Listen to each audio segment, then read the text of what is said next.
Hello, everyone.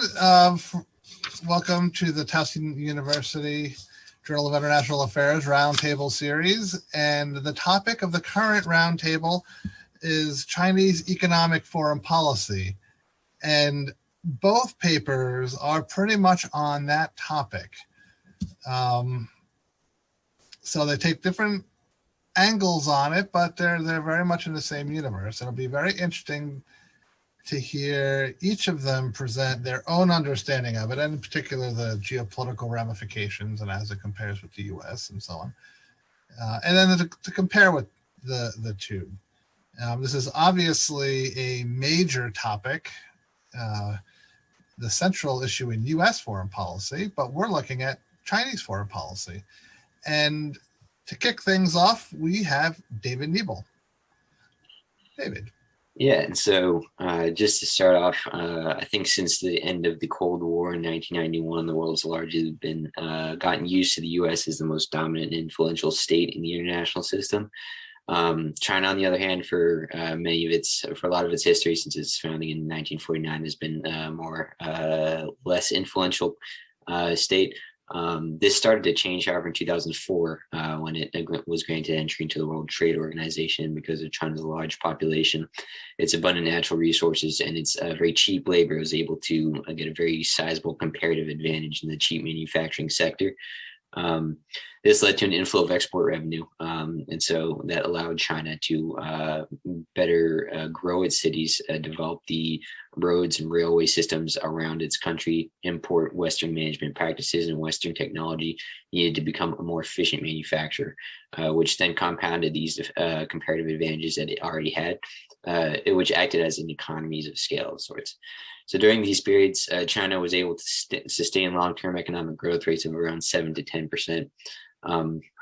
Yet as China became more sophisticated economically, it grew its middle class so that standards of living increased, meaning that its cost of labor increased as well, making it less competitive in these cheap good manufacturing. And so in recent years, we've seen China shift to a more high-tech manufacturing oriented economy.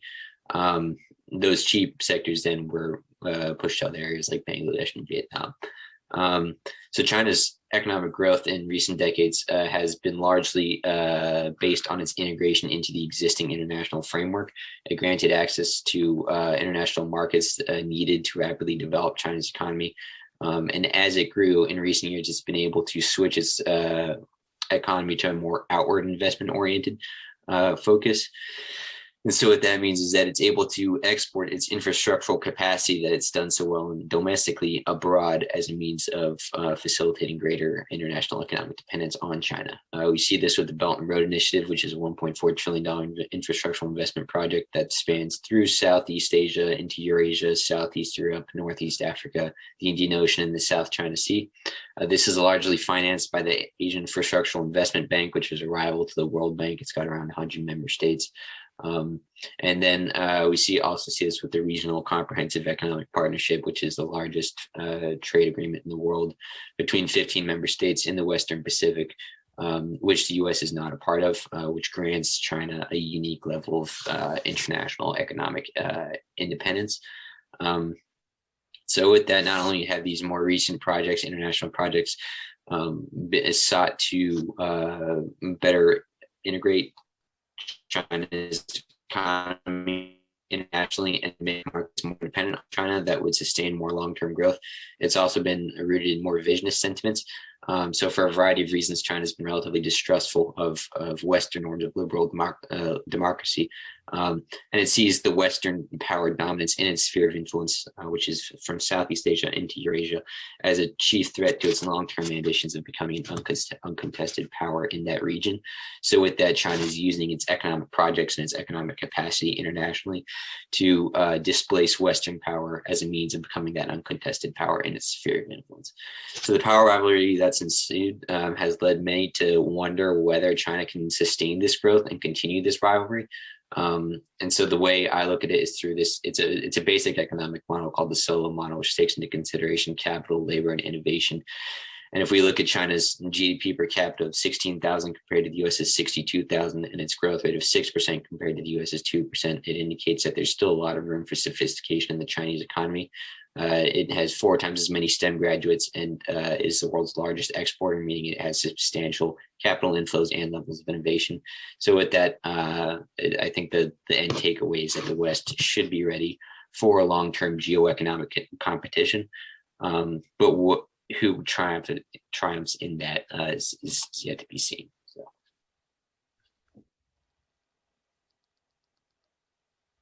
You're muted, Dr. Thank you. You got a lot in. That was a pretty jam-packed. And Candy will expand on a lot of the same themes, but in a different way. And it's different. So. Yeah. So David gave a really great background of a lot of the things I discuss. Although I do largely focus on the more relational aspect of how things like the Belt and Road Initiative, which is the largest infrastructure project in history, or the RCEP, which is now the largest trading bloc, affect China's relationship with not only those countries involved, but also Western powers, and most specifically the United States. So the central question of what I wrote about is whether this growth by China, which thereby gives them geopolitical power, is a great threat to the United States and other Western countries, because as he said thus far, they've worked on integrating themselves into the existing economic order. And as time moves on, it's a worry that China will try to rewrite those rules. So where we are right now, China has the China 2049 initiative, which they intend to be a global superpower, recognized both internally and externally by the 100-year anniversary of the founding of the PRC. And with that, you see right now that China is really working to get this regional hegemony going in that area. But knowing that they had that initiative, it becomes a question to other countries whether or not they will stop there, or whether they'll use that new power and these new initiatives as a stepping stone to that later global hegemony. I analyze those two economic policies, and then I move into a discussion of regime types, being autocracy versus democracy.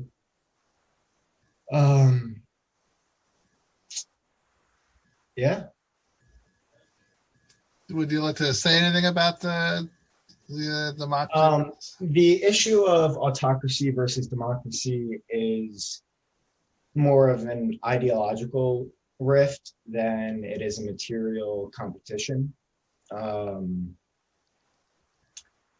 think that the characteristics of an autocracy innately threaten the liberal economic order that we have, and that the United States has built since World War II.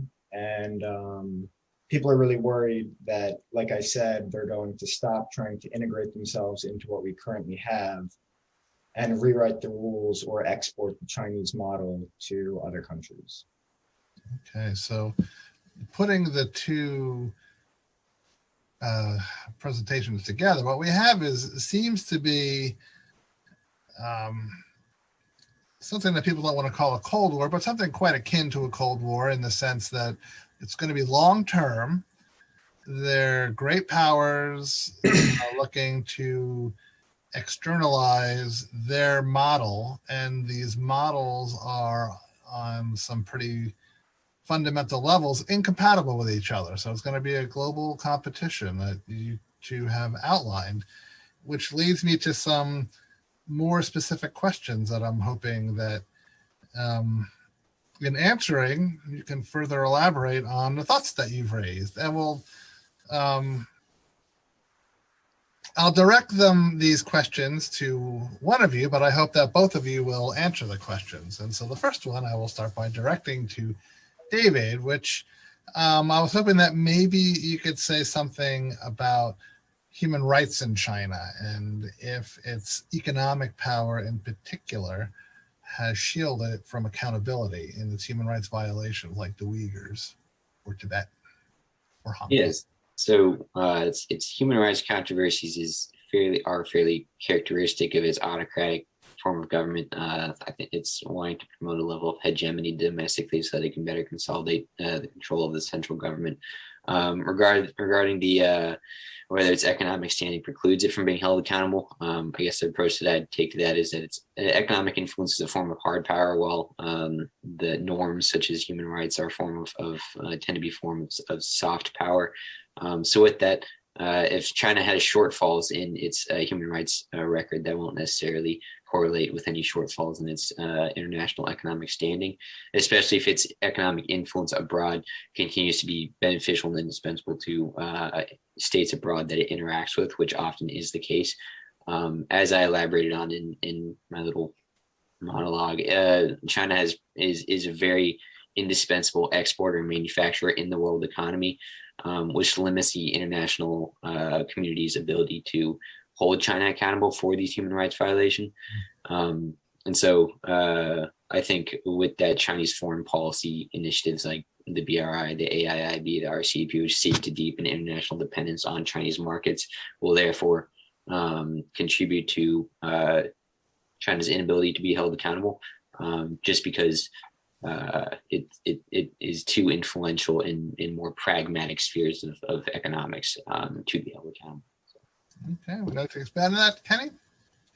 Yeah, so I definitely agree with David. I think that as China furthers these initiatives, the AIIB, the RCEP, and the Belt and Road Initiative, it's going to be a lot harder for countries to hold them accountable.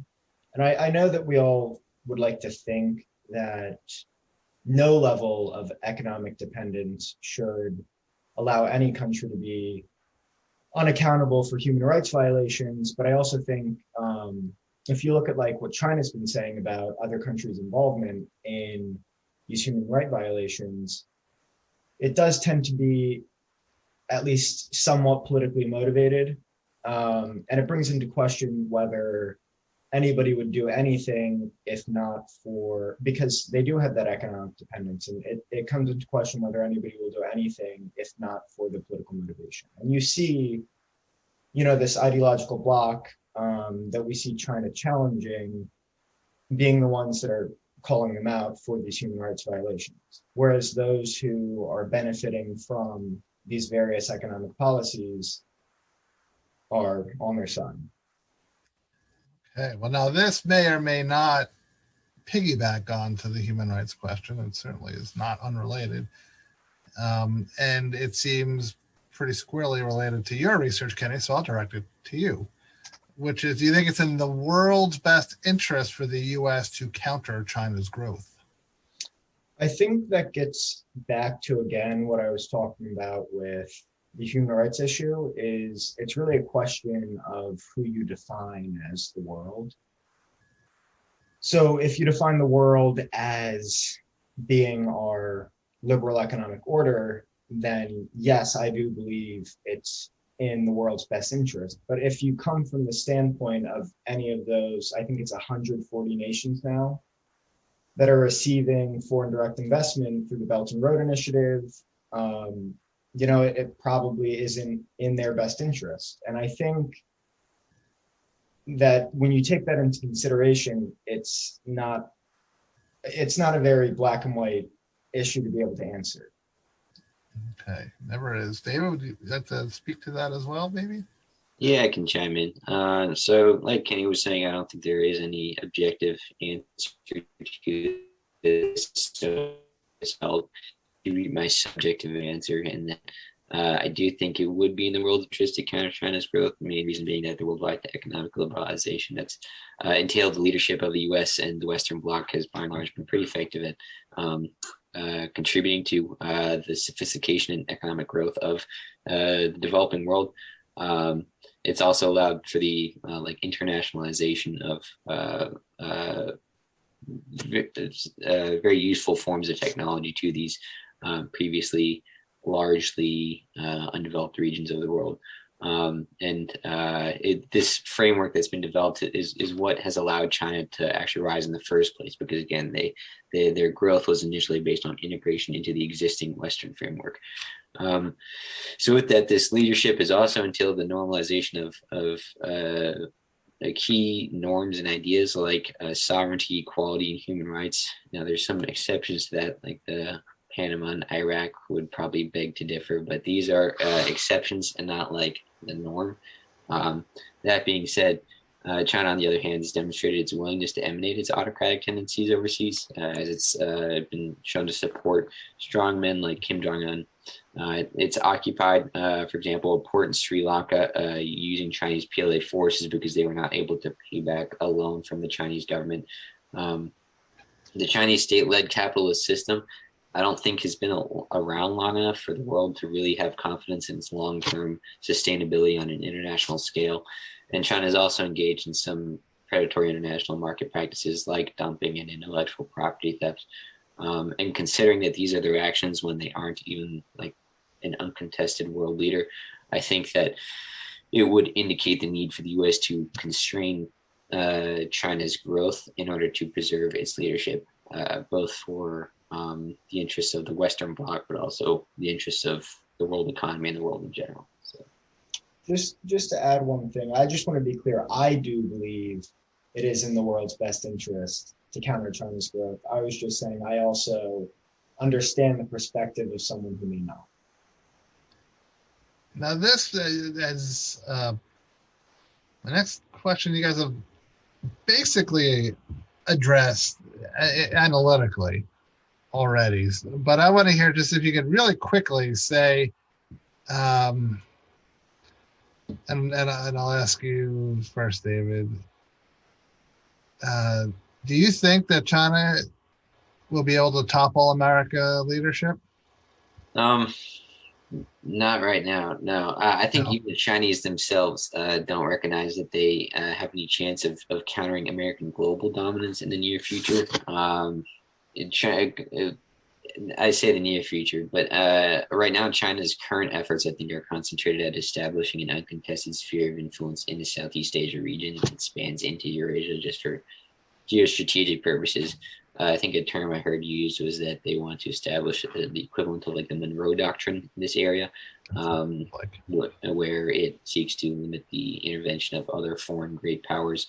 And so with that, in order to achieve like the size and capacity needed to counter and push out the U.S., which is a world power, out of its sphere of influence, it's going to need some level of international influence, which can explain its international initiatives like the R or the AIIB or the BRI.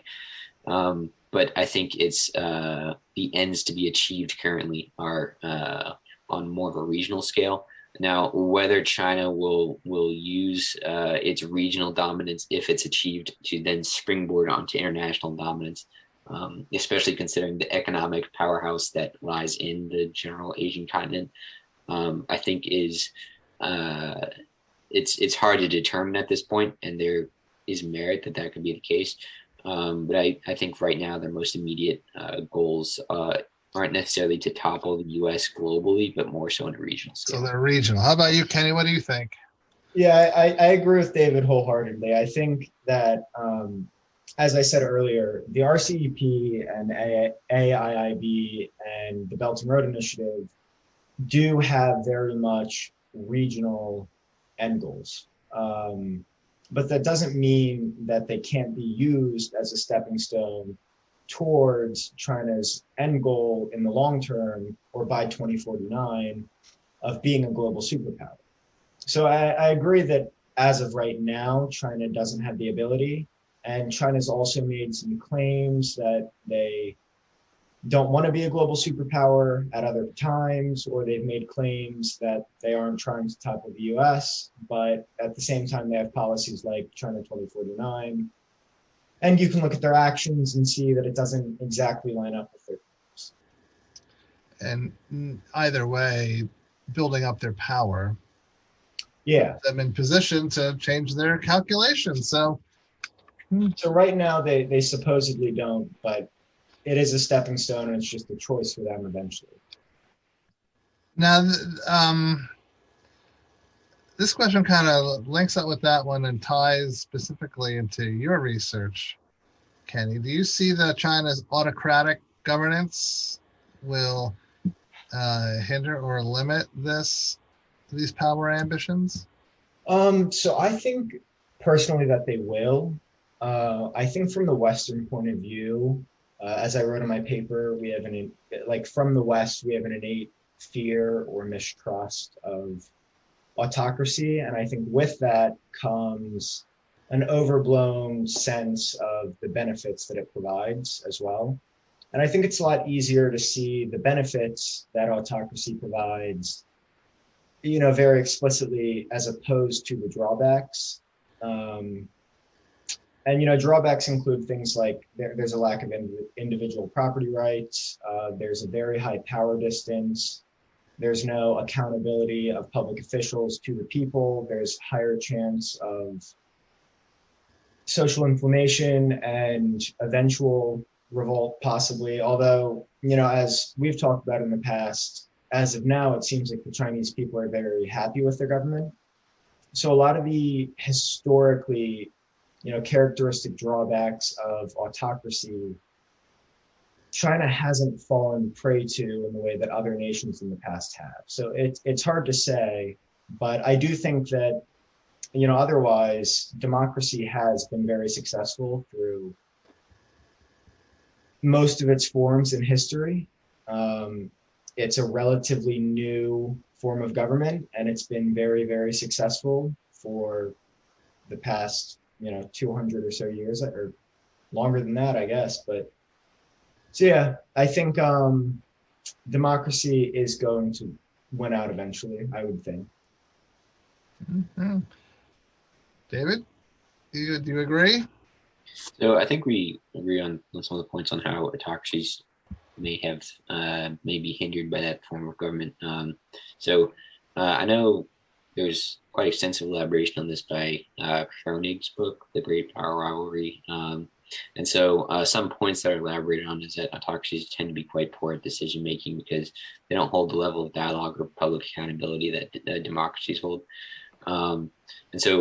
Autocracies also tend to be prone to counterbalancing from the international community. The most prime example of this is like Germany during both of the world wars, how like everyone ganged up on them because of this natural international distrust of autocratic governments. And then also there's also questions as to the sustainable long-term economic capabilities for autocracies to grow and develop, as authoritarianism generally isn't very conducive to the entrepreneurship and innovation needed to sustain long-term economic rates of growth. That being said, China's proven itself to learn and pay attention from many of these issues. It specifically has learned from the Soviet Union's era of liberalizing political processes before economic processes, which is what granted or what allowed for, in part, the whole dissolution issue. And so that's why China's been careful to loosen economic restrictions, but not necessarily political restrictions, in order to reap the benefits of marketization without risking the collapse of the CCP. And so to piggyback off of what Kenny said, the Chinese are pretty satisfied with their governance, mainly because the governance of the CCP is dependent on the economic prosperity of the Chinese, which it's proven to be able to sustain. It's also quite a homogeneous state, which autocracies tend to do better in, which is why there are these efforts in the West, in Tibet, in the Uyghur areas, to stifle the autonomous movements in those regions. So autocracies do hold characteristics that are hindering Chinese power ambitions, but then in China's to have taken these into consideration and learned from them. Okay, you guys agree on everything, so there's that. And this is your last chance to disagree, and I don't think you're going to disagree. And I kind of referenced this in the opening comments about this being something akin to a Cold War, and others say it's not comparable to the Cold War. that it's very different. So where do you guys come down? And we'll start with David.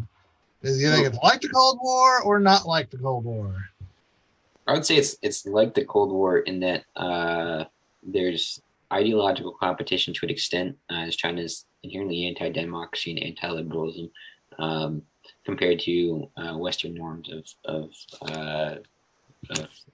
sovereignty, of human rights, equality.